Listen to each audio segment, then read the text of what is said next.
My family snickered when I turned up in a $6 hoodie at my sister's engagement. They called me a struggling freelancer, a charity case and a cheap hoodie. But they had no idea the empire I'd quietly built, and the earthquake I was about to unleash on their perfect world. The air at the lakeside estate was thick with expensive perfume and polite whispers, but all I could hear was the echo of judgment. If you've ever felt like an uninvited guest at your own life, you know that feeling. I'm Ethan, 33, and that night, I walked into my little sister Olivia's engagement party wearing a $6 hoodie, catching side eyes like I tracked mud across white carpet. But this story doesn't start at the party. It starts with a family that forgot who I was, and a fiancé who should have kept his mouth shut. I was always the quiet one. Not shy, just observant. I learned early that with parents like Sarah and David, who valued appearances over substance, and a younger sister who could do no wrong, it was easier to keep my head down. My parents weren't bad people, just deeply invested in what others thought. To them, success looked like Instagram-perfect vacations and private schools. So, when I told them I wasn't going to college, choosing instead to build a tech startup from my room, they just patted my shoulder. It's good to dream, Ethan. Just be realistic. That was over a decade ago. They still think I'm a little lost, maybe even pitiful. That's partly my fault. I stopped trying to explain what I do years ago.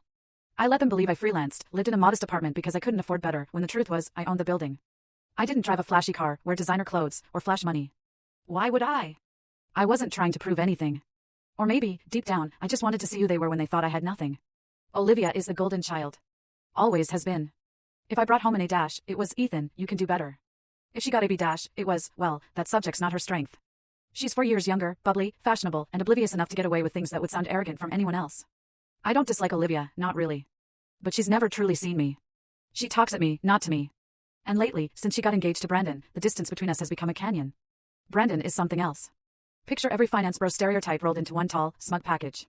Perfect hair, fake laugh, and a handshake just a little too firm, like he's trying to assert dominance during brunch. We'd met a handful of times, and every interaction left me needing a shower. The first time, he looked me up and down like I was a delivery guy. He asked what I did for fun with that polite edge people use when they don't care. When Olivia chimed in with, Ethan's still working on his app stuff, Brandon's eyebrows raised slightly, nodding like I was a high schooler learning to code. I never corrected them. So, when the invitation to Olivia's engagement party arrived, I knew what to expect. It wasn't really for me, it was for show. They were throwing it at a lakeside estate near the city, one of those places with white tablecloths and fairy lights. The invite said cocktail attire, which in my family meant spending at least $300 or being talked about. I showed up in jeans, sneakers, and that $6 hoodie I picked up as a joke.